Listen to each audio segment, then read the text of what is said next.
వారు భోజనం చేయుచుండగా యేసు ఒక రొట్టె పట్టుకుని దానిని విరిచి తన శిష్యులకు ఇచ్చి, మీరు తీసుకుని తినుడి, ఇది నా శరీరం అని చెప్పాను. మరియు ఆయన గిన్నె పట్టుకుని కృతజ్ఞతాస్తుతులు చెల్లించి వారికిచ్చి, దీనిలో మీరందరూ త్రాగుడి, ఇది నా రక్తము, అనగా పాప క్షమాపణ నిమిత్తము అనేకుల కొరకు సిద్ధించబడుచున్న నిబంధన రక్తము. దేవుడు తన పరిశుద్ధ వాక్యాన్ని మన వినికిడిలో దీవించును గాక. ఆమేన్. అందరూ చెప్పండి ఆమేన్. ఆమేన్ చెప్పండి ఆమేన్. అందరూ అలాగే మోకరిద్దాం. మోకరించగలిగిన వారు మోకరించండి, నిలబడగలిగిన వారు నిలబడండి, మోకరించగలిగిన వారు నిలబడండి. మోకరించి రెండు చేతులు జోడించండి, రెండు చేతులు జోడించి నమస్కరించండి. దేవానికి స్తోత్రములు. పరిశుద్ధుడమైన తండ్రి, నీ పరిశుద్ధ మందిరములో, మీ సన్నిధిలో, మీ మందిర ఆవరణములోనికి మమ్మల్ని తెచ్చావునైనా నీకు స్తోత్రం. ఒక్కసారి హృదయపూర్వకంగా దేవునికి స్తోత్రం చెప్తాం. గతించిన కాలం అంతా దేవుడు కాపాడాడు. 2025లో జనవరి మాసం అంతటిలో తన కృపలో భద్రపరిచిన దేవుడు వాడు ఫిబ్రవరి నెల ఈ మొదటి ఆదివారం, ఈ యొక్క మొదటి ఆదివారం 2వ తారీఖున ఈ ఉదయకాల సమయమందు ఆయన పరిశుద్ధ సన్నిధిలో ధ్యానించడానికి, స్తుతించడానికి, ఆరాధించడానికి, ఘనపరచడానికి దేవుని గురించి మంచి సమయాన్ని బట్టి దేవునికి హృదయపూర్వక నమస్కారాలు చెప్తామండి. పరిశుద్ధుడా నీకు స్తోత్రములు, గొప్ప దేవానికి స్తోత్రం అని దేవునికి స్తోత్రం చెల్లిద్దాం.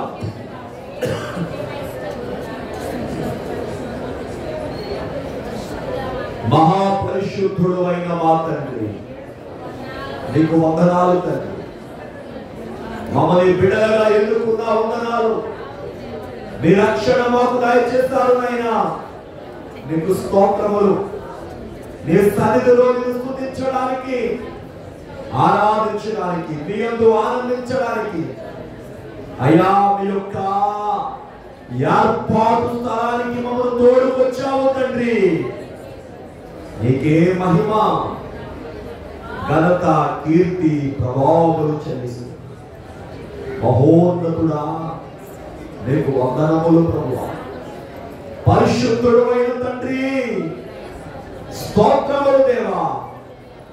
దయగలిగిన మహారాజా నీకు వందనములు ప్రభువా. మా రక్షక నీకు స్తోత్రములు చెల్లిస్తున్నాం. మా విమోచక నీకు వందనములు చెల్లిస్తున్నాం తండ్రి. నీ సన్నిధిలో మిమ్మల్ని స్తుతించే బాధ్యత ఇచ్చావు, ఆరాధించే బాధ్యత ఇచ్చావు. అందును బట్టి నీకు స్తోత్రములు, నమస్కారములు, స్తుతులు చెల్లిస్తున్నాం. అయ్యా ఈ ప్రత్యేక సమయంలో వాక్యమై ఉన్న మా పరలోకపు తండ్రి, మీరే మాలో నుండి మాట్లాడు. మేమైతే ఏమి మాట్లాడవలనో మాకు తెలియదు, కానీ మీరు మాట్లాడి మహిమనందుమని మా మంచి బోధకుడైన యేసు నామమున అడుగుచున్నాము తండ్రి. ఆమేన్. కూర్చుందాం.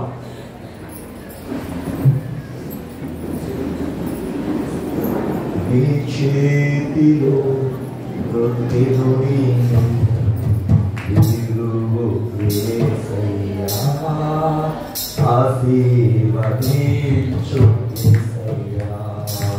నీ చేతిలో రొట్టెను నీవు యేసయ్యా, ఆశీర్వదించు యేసయ్యా.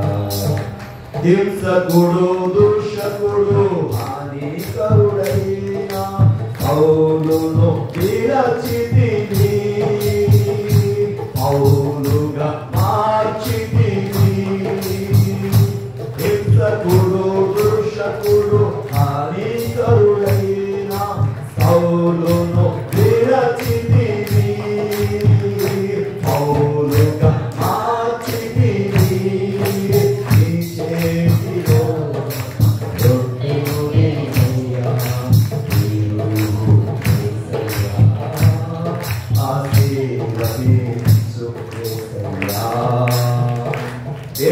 మహిమ కలుగును గాక.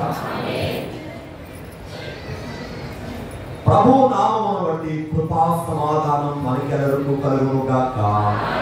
ఆమేన్. ప్రభునందు ప్రియమైన వారలారా,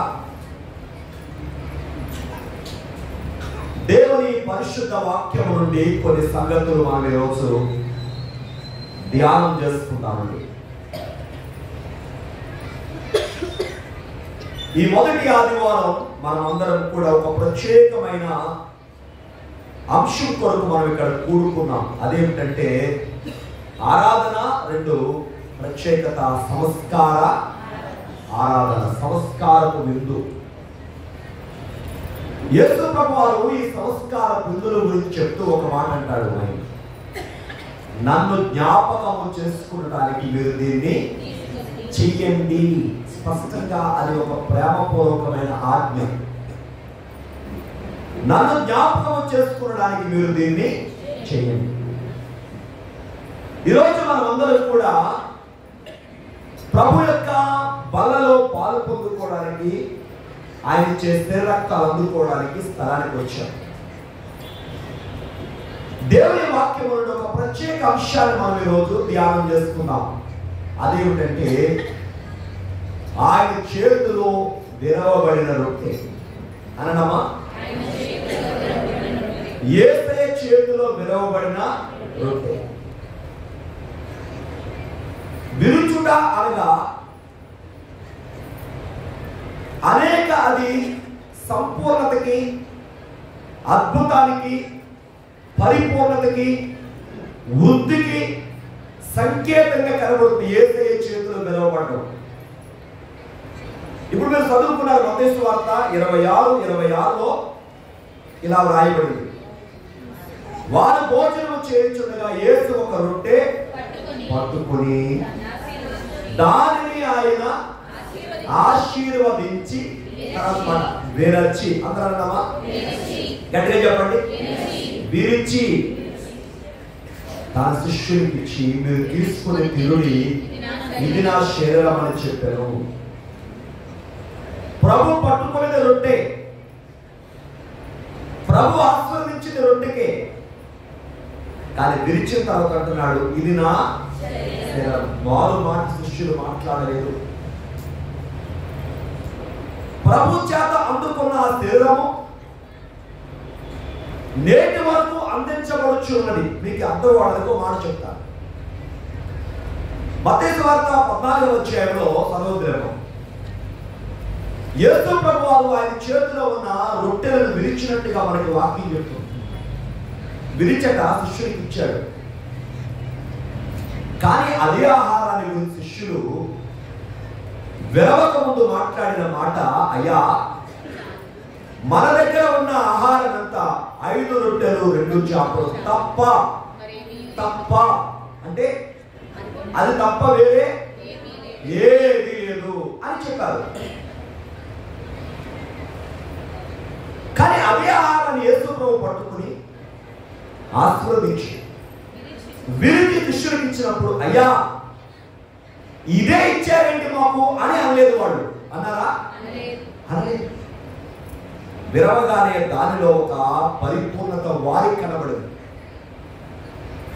ఈ విరవబడిన ఆహారం అట అక్కడ కూడి ఉన్న మగవాళ్ళు 5,000 మందే కాదు, స్త్రీలు ఇంకా చాలా మంది ఉన్నారు, పిల్లలు చాలా మంది ఉన్నారు.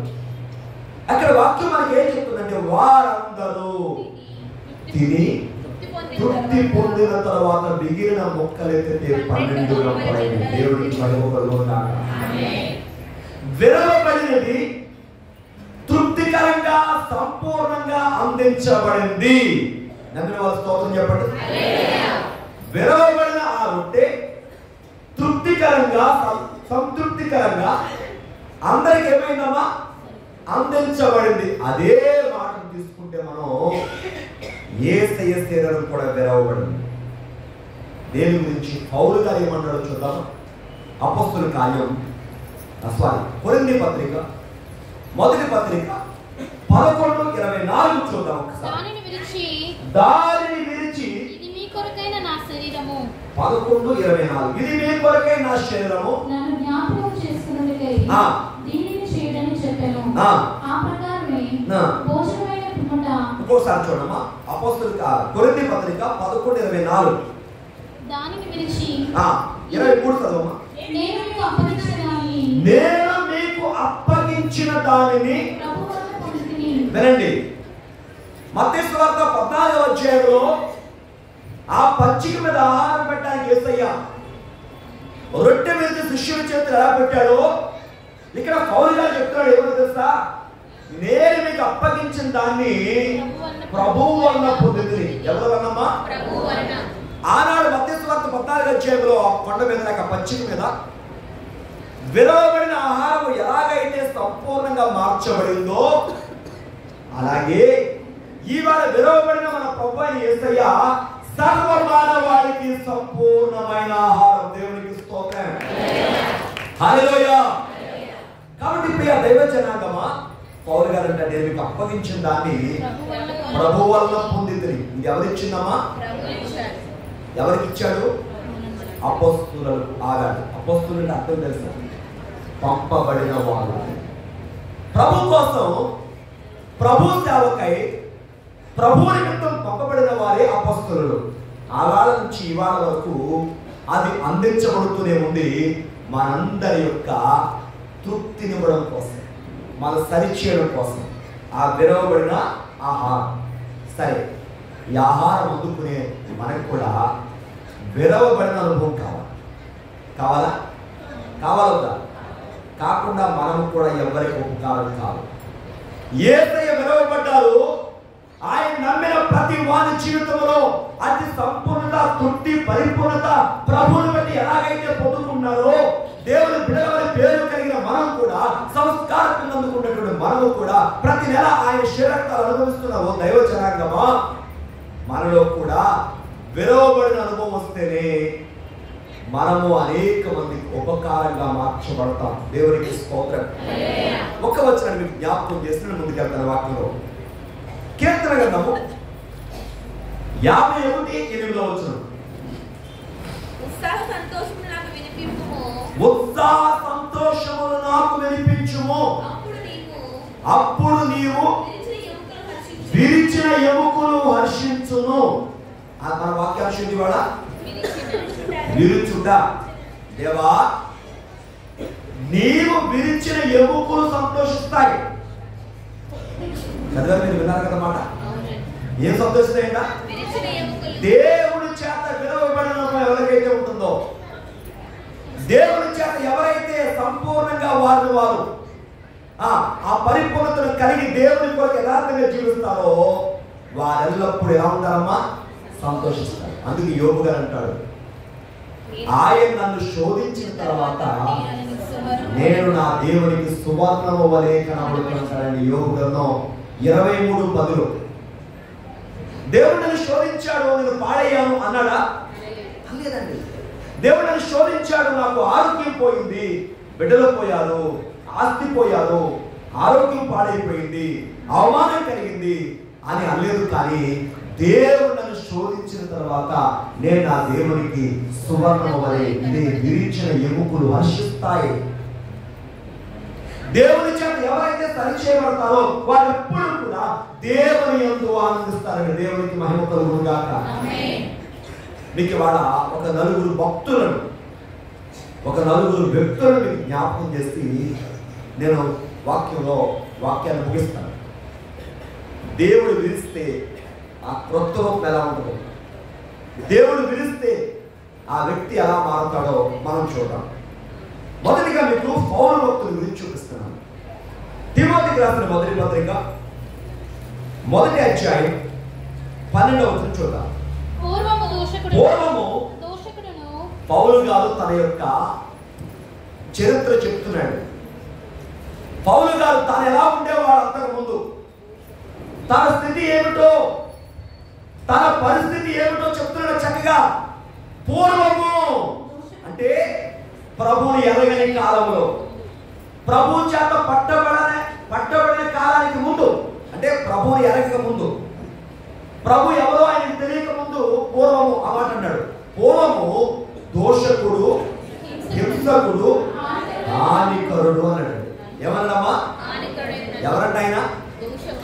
దోషకుడు, హింసకుడు, హానికరుడు. నిజమే కదా? ఆయన ఎవరో చెప్పండి.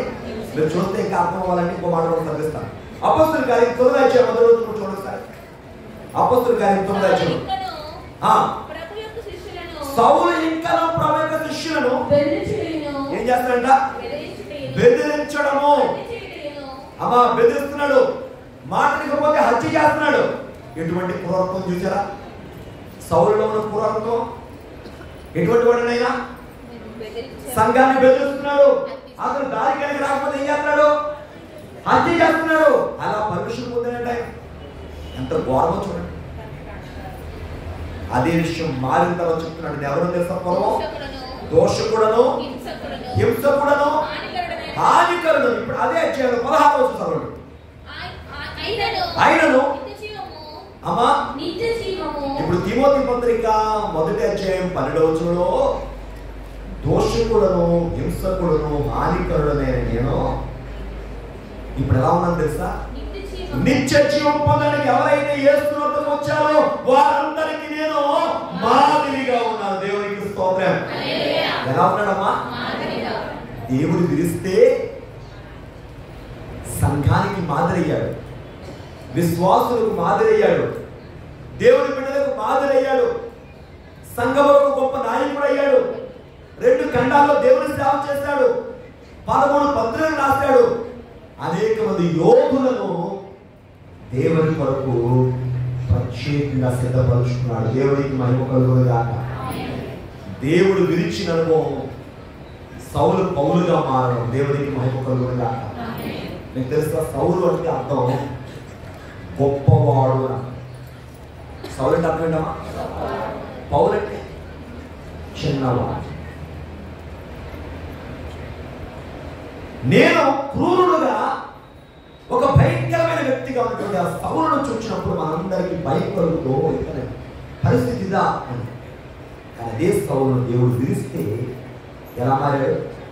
పౌలుగా మారి సంఘానికి మాదిరిగా మారిపోయాడు. దేవుని బిడ్డలకు మాదిరిగా మారిపోయాడు, విశ్వాసులకు మాదిరిగా మారిపోయాడు. ఎంత అద్భుతం! దేవునికి మహిమ కలుగును గాక. ఆమేన్. ఆ మాట చదువుతున్నాం. తిమోతికి రాసిన పత్రిక 1వ అధ్యాయం 16వ వచనం. నిత్య జీవము నిమిత్తము తనను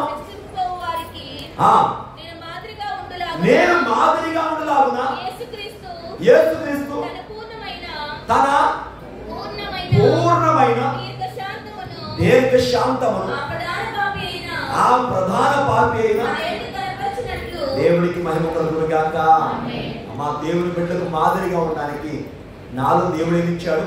నాకు దేవుడు ఎలా చూచాడు? పూర్ణ శాంతముతో నన్ను విశేషమైన కనికరం చొప్పున నన్ను కనికరించాడని మాట్లాడుతున్నాడు. ఒకప్పుడు ఎంత క్రూరుడైన వ్యక్తి ఎంతగా మారిపోయాడంటే ఎవరు గురించారమ్మా? అది మనకు ఉన్నాయి అనుభవం. మనం ఇంకా దేవుని నమ్మాం కానీ హేళనకరమైన మాటలు, దోషణకరమైన మాటలు, ఎదుటి వారిని గాయపరిచే మాటలు, ఎదుటి వారిని బాధపరిచే సంఘటనలు, నీ నుండి ఉత్పన్నమైతే ఎలా విలువబడడం వస్తుంది మనకి? నువ్వు నిజంగా విలువబడిన వాడవైతే సౌలు పౌలుగా మారాడు. అలాంటి అనుభవం మనం ఇది ఒకటి. ఇక రెండవది చూద్దాం. రెండవది ఎవరో కాదు, ఫిలిమోను పత్రికలో ఒక వ్యక్తి మనకు కనబడతాడు. ఈయన ఎవరు అంటే వనీష్యం. ఎవరమ్మా? వనీష్యం. ఫిలిమోను అనే పత్రిక రాసిన ఆయనేమో పౌలు.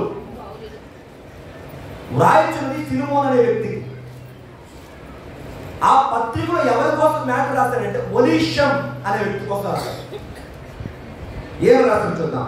ఫిలిమోను పత్రిక అది 1వ అధ్యాయం, అది 11వ వచనం. హెబ్రీ పత్రిక ముందు ఉంటుందండి.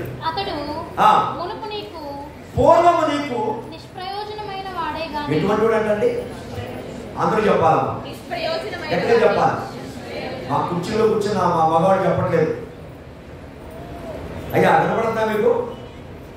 ఫిలిమోను గారికి పౌలు గారు ఒనేషియం గురించి రాస్తూ ఒక మాట అంటాడు, ఓ ఫిలిమోను, ఈ ఒనేషియం అనే వ్యక్తి పూర్వకాలం నీకు నిష్ప్రయోజనమైన వాడే. ఎవరంటాడు ఆయన? నిష్ప్రయోజనమైన వాడు. సరేనా? కానీ ఇప్పుడు నీకును నాకును ఎలా మారాడండి? నిష్ప్రయోజనమైన వాడు ప్రయోజనమైన వాడు ఎలా మారాడు? ఒక మాట చెప్పనా మీకు. ఇశ్రాయేలు ప్రజలు ప్రయాణం వెళ్తా ఉంటే వాళ్ళు చోటుకు వస్తారండి. ఆ చోటు పేరు మారా. ఏం పేరమ్మా? మారా. నీళ్లు చేదైనవి. వాళ్ళ నీళ్లు చూచారు, నోట్లో వేసుకున్నారు తాగుదామని. అవి చేదుగా ఉన్నాయి. వెంటనే వాటిని రిజెక్ట్ చేశారు, తిరస్కరించారు. మోషే మమ్మల్ని తీసుకొచ్చారు, నీళ్ళకి చంపడం తీసుకొచ్చారంటే మోషే గారు ప్రార్థన చేశారు. ప్రార్థన చేసిన దేవుడు చెట్టు చూపాడు. ఆ చెట్టు నీళ్ళలో వేసిన తర్వాత ఆ నీళ్ళన్నీ కూడా అండి మధురంగా మారి, ఒకప్పుడు నిష్ప్రయోజనమైన నీళ్ళే ఇప్పుడు ప్రజలందరికీ ఏమయ్యామా చెప్పాలమ్మా? తాగే నీరుగా మారింది. ఆ నీళ్ళు లేకపోతే వాడు బ్రతుకులేదు, అంతే కదా? ఆ నీళ్ళతో వాళ్ళు వాళ్ళ జీవనాన్ని కాపాడుకున్నారు, వారు దాహాన్ని తీర్చుకున్నారు. కానీ ఒకప్పుడు నిష్ప్రయోజనమైంది. కారణం తెలుసు కదా మీకు? నిష్ప్రయోజనమైంది ప్రయోజనంగా మారిందంటే అందులో ఒక చెట్టు వేయబడింది. బైబిల్ ఏం చెప్తుంది తెలుసా? కీర్తన 45 కీర్తనలో, నీ కుడి చేయి నాటిన మొక్కను కాయము, నీ కొరకు ఏర్పరచుకున్న కొమ్మను కాయము. ఆ కొమ్మనే మాట కడేమని రాయబడిందంటే కుమారుడు. దేవునికి స్తోత్రం. యేసయ్య ఎవరి జీవితంలో ఉంటారో, వాక్యం ఎవరి జీవితంలో ఉంటుందో వారు నిష్ప్రయోజనమైన వారు కాదండి, ప్రయోజనమైన వారు. దేవునికి స్తోత్రం. ఈ ఫిలిమోన్ అనే వ్యక్తి ఇంట్లో పనిచేస్తున్న ఒనేషియం ఒకప్పుడు ఖైదీ, నిష్ప్రయోజనమైన వాడు, దొంగ. ఎప్పుడైతే చెరసాలలో వేయబడ్డాడో అదే చెరసాలలో దైవజనుడు పౌలు గారు కూడా ఉన్నాడు. పౌలు చేత దేవుని వాక్యం చేత పట్టబడి ఈ ఒనేషియం తన దొంగ బుద్ధిని మార్చుకున్నాడు. దేవునికి స్తోత్రం. ఇప్పుడు తాను ఎలా మారిపోయాడంటే నీకును నాకును ప్రయోజనకరమైన వాడు. ఇంకో మాట అంటాడు పౌలు గారు, అతను ఎవరో తెలుసా? ఈ ఒనేషియం అనే వ్యక్తికి ఇతను ఒకరు తప్పించి మాట్లాడతాడు కదా, ఏమని మాట్లాడు తెలుసా? ఓ ఫిలిమోను, ఒనేషియం నాకు ఎటువంటి వాడు తెలుసా? నా ప్రాణం వంటి వాడు. ఎటువంటి వాడు? ఇంత అద్భుతంగా ఎలా మారాడండి? దేవుని మాటలు అతను విరిచింది, పౌలు ప్రవర్తన అతను విరిచింది. దేవునికి స్తోత్రం. దైవజనాంగమా, ఈ ఒనేషియం ఎలా మారిపోయాడు? నిష్ప్రయోజనమైన వాడు ప్రయోజనమైన వాడుగా మారాడు. ఒకవేళ ఇక్కడ ఉన్నామా? సంఘానికి నిష్ప్రయోజనంగా ఉన్నామా? కుటుంబంలో నిష్ప్రయోజనమైన వారిగా ఉన్నామా? నిష్ప్రయోజనమైన వారిని ప్రయోజనంగా మారుస్తున్నాడు పౌలు గారు. అన్నాడు నీకు నాకు కూడా ప్రయోజనకరమే. మన జీవితం ఇహలోక జీవితానికి ప్రయోజనం కాదు, పరలోక జీవితానికి ప్రయోజనకరం.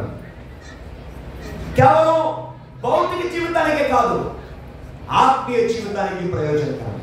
కాబట్టి దేవుడు విరిచిన ఒనేషియం ప్రయోజనకరంగా మారి. దేవునికి స్తోత్రం. మనం అలా మార్చబడాలి. అలాంటి మార్పు మనలో ఉండాలి. ఇది రెండవది. మూడవది మనం చూస్తే ఎవరో కాదైనా యాకోబు. ఎవరమ్మా? గట్టిగా చెప్పండి. ఆదికాండం 32వ అధ్యాయాన్ని చూద్దాం. ఆదికాండము 32వ అధ్యాయం 25వ వచనం. తాను అతని గెలవకుండా చూచి తొడగూటి మీద అతన్ని కొట్టెను. అప్పుడు అతడు ఆయనతో విన్నారమ్మా? ఈరోజు మనం ఆదికాండం 32వ అధ్యాయాన్ని చూస్తే యొబ్బేకు అనే రేవు కదా ఇద్దరు కనబడుతున్నారు. ఒకరు యాకోబు, మరొక ఆయన దేవుడే. యాకోబట గట్టిగా దేవుని పట్టుకున్నాడు. దేవా, నీవు నన్ను దీవిస్తేనే కానీ నేను నిన్ను విడవను.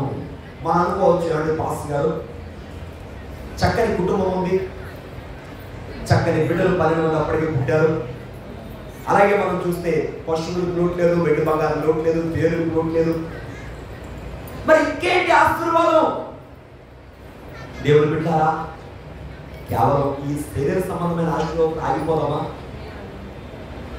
కేవలం మనకి ఈ ధనమో ఆరోగ్యమో వీటి వరకే చూద్దామా? ఈ వద్దాని కాదండి, కావాలి. మరి ఆత్మీయంగా మన స్థితి ఎలా ఉంది? విశ్వాసం కొరత ఎలా ఉంది? పరిశుద్ధతలోని కొరత ఎలా ఉంది? మీ పరిమాణం ఎలా ఉంది? మీ పరలోకపు తండ్రి పరిపూర్ణుడు కనుక మీరు పరిపూర్ణుడుగా ఉండేదని వాక్యం చెప్తుంది కదా. ఇప్పుడు యాకోబు గారి ఆశీర్వాదం భౌతిక సంబంధమైనది కాదండి, ఆత్మీయ సంబంధమైనది. అయితే దేవుడు యాకోబును దీవించే ముందు యాకోబును విరిచాడట, తొడ గూటి మీద కొట్టాడు. దేవా, ఎందుకు గూడు మీద కొట్టావు? నాకెందుకు నా గూడు పాడు చేశావు? నా నడక తేడా వచ్చింది, కుంటివాడిని అయ్యాను అంటలేదు, అనుకోవట్లేదు యాకోబు. యాకోబు పుట్టుదనం వచ్చింది, పేరులో పుట్టుదనం పోయింది. యాకోబు అనే పేరు అర్థం ఏంటి? మోసగాడు కదా. యాకోబు అనే పేరు తీసి దేవుడు పేరు పెట్టాడు. ఆలోచన ఆ పేరే ఇశ్రాయేలు. ఇశ్రాయేలు అర్థం ఏంటమ్మా? పోరాడి గెలిచిన వాడు. దేవునికి స్తోత్రం. దేవుని బిడ్డ గెలవాలి తప్ప ఓడిపోకూడదు. అమ్మా, మన అందరం గెలిచే వారిగా ఉందాం, ఓడేవారిగా ఉందాం. అమ్మ, మనందరం గెలుద్దామా, ఓడిపోదామా? మనందరం గెలుపు కావాలి వద్దా? కావాలి అంటే మనం నిలవాలి దేవుళ్ళు. యాకోబు నిలిచాడు. ఏమయ్యాడమ్మా? యాకోబు నిలిచాడు. దేవుని స్తోత్రం. కానీ దేవుడు ఏం చేశాడు? తొడగుండి మీద కొట్టాడు. ఆ గూడు ఏమైపోయింది? వస్తులేండి, జారిపోయింది. అయితే యాకోబు మాత్రం బాధపడలేదు. కానీ దేవుడు ఆయనకు పేరు పెట్టాడు. ఆ పేరు తెలుసా? ఇశ్రాయేలు. దేవునికి స్తోత్రం. ఒకవేళ ఇప్పటి వరకు నేను నడిచి నడక దేవునికి ఇష్టం కాకపోతే నీ నడక ఏం చేయలేము? మార్చుకోవద్దా? సరి చేసుకోవద్దా? దేవునికి స్తోత్రం. కానీ దేవుడు పెట్టిన పేరు నేటి వరకు నిలిచి ఉంది, నిలిచి ఉన్న దేవుడి స్తోత్రం. గట్టిగా చెప్తా హల్లెలూయా. ఇవాళ వాక్యాంశం విరవబడిన అనుభవం మనకు కావాలి. అందుకే యాకోబు దావీదు గారు అంటారు, అయ్యా నీవు విరిచిన ఎముకలు హర్షిస్తాయి. హర్షించుచున్నవి. నిజమైన ఆనందం ఒక వ్యక్తిలో సమూలమైన మార్పు వస్తేనే. ఇది సంస్కారం జరుగుతున్నాం. మనం మారకపోతే, మన ప్రవర్తన మారకపోతే, మన క్రియలు దేవునికి ఇష్టం కాకపోతే, అమ్మ దేవుడు మన యొక్క ఆనందించడు, మనం కూడా సంపూర్ణంగా ఆనందించడు. ఇలా చెప్పుకుంటూ వెళ్తే చాలా విషయాలు. సమరయ స్త్రీని దేవుడు విధించాడు, ఆమె ఊరును మార్చింది. దేవుడికి మహిమ కలుగుతాక. కాబట్టి విరవబడినటువంటి ఆయన అనేక మందికి ఎలాగైతే ఆశీర్వాదకరంగా మార్చబడ్డాడో, విరవబడి మనకు కూడా మొదటి విషయంలో పౌలు గారి సాక్ష్యం ప్రకారంగా నిష్ప్రయోజనమైన మనం ఎలా మార్చబడాలి? ప్రయోజనకరంగా మార్చబడాలి. ఆయన కృపలో ఉంటుంది సాగుగా.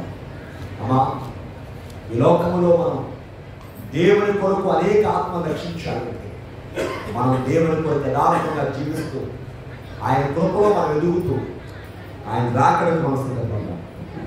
మరి ప్రభు చెప్పిన ఆయన చిత్తానికి మనం లోబడే వారిగా ఉంటూ మన అంతరంగంలో సంపూర్ణమైన మార్పు కలిగి ముందుకు సాగుతాం. అది ధన్యత, ఆశీర్వాదం. ఈ వాక్యం ద్వారా ప్రభు మనం అనుగ్రహించును గాక. ఆమేన్. అందరూ కూడా మోకరిద్దామండి. మోకరు రెండు చేతులు జోడించి దేవునికి నమస్కరించండి. ప్రభువానికి స్తోత్రం. నీ సన్నిధికి మమ్మల్ని తీసుకొచ్చావు, నీకు స్తోత్రం అని దేవునికి హృదయపూర్వక వందనాలు చెందినాం, స్తోత్రం చెందినాం, స్తుతులు చెందినాం. రెండు చేతులు జోడించి నమస్కరించండి. దేవునికి నమస్కరించండి. అయ్యా, నేను ఒకవేళ నిష్ప్రయోజనమైన వాడేమో, నిష్ప్రయోజనమైన దాననేమో అయ్యా, కానీ నీవు నన్ను విరించి ఇదిగో పౌలు గారు అన్నట్టుగా నీకును నాకును అతడు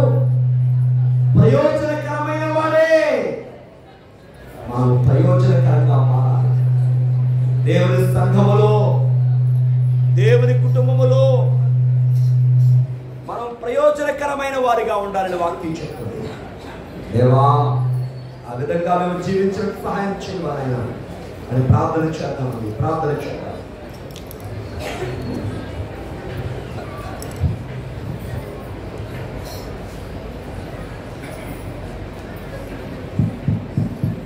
ప్రార్థన చేసుకుందాం. మహాపరిశుద్ధుడా మీకు వందనాలు తండ్రి. గౌరవ పాత్రుడు దేవానికి స్తోత్రాలు చెల్లిస్తున్నాం. పరలోకపు తండ్రి పరిశుద్ధుడా, ప్రేమగల దేవా, కృపగల వాడా నీకు వందనాలు చెల్లిస్తున్నాం. దేవా నేటి వరకు మమ్మల్ని కాపాడు. మీ సన్నిధిలో మీ మందిర ఆవరణములో నేను స్తుతించి ఆరాధించే భాగ్యం ఇచ్చాను. మీ సహవాసం మాకు ఇచ్చారు అయ్యా. మీ సన్నిధిని మాకు దయచేశారు. స్తోత్రములు. మహోన్నతుడా, మహిమగల దేవా, ప్రేమగల ప్రభువా, నీకే స్తోత్రములు. వందనములు వందనములు వందనములు చెల్లిస్తున్నాం. దయగల తండ్రి మీకు స్తోత్రములు. నాయనా మీ సన్నిధిలో నీ మందిర ఆవరణములో నేను స్తుతించే భాగ్యం ఇచ్చావు తండ్రి. మీకు స్తోత్రములు. అయ్యా విరవబడినటువంటి రూపము నీ చేతిలో నిలవబడినట్టే అయ్యా, ఎలాగైతే వేలాది మందికి ఆహారముగా మారిందో అయ్యా, మా కొరకు నీ విరవబడి మా అందరికి నిత్య ఆహారముగా మార్చబడ్డావు. దగ్గర తండ్రి మేము కూడా నిన్ను బట్టి తండ్రి నాయన విరవబడిన అనుభవం కలిగిన వారు అనేక మందికి ప్రయోజనకరంగా ఉన్నట్టు సహాయం చేయండి. వందనాలు చేస్తాను. యాకోబును విడిచి ఇశ్రాయేలుగా మార్చావు. సౌలును విడిచి పౌలుగా మార్చావు తండ్రి. నాయనా వనిష్ఠమును విడిచి ప్రయోజనకరమైన వ్యక్తిగా మార్చావు. సమరయ స్త్రీని విడిచి సుఖాలుని ఊరిని మార్చే బిడ్డగా మార్చావు. దేవానికి స్తోత్రం. వందనాలు చేస్తాం. ఇంతవరకు వినబడిన వాక్యమును అందరంతరంగాలో ముద్రించాం. మీరే మహిమ ఘనత కీర్తి ప్రభావాలు పొందండి. యేసు నామమున అడుగుచున్నాము తండ్రి. ఆమేన్. మరణాత మరణాత.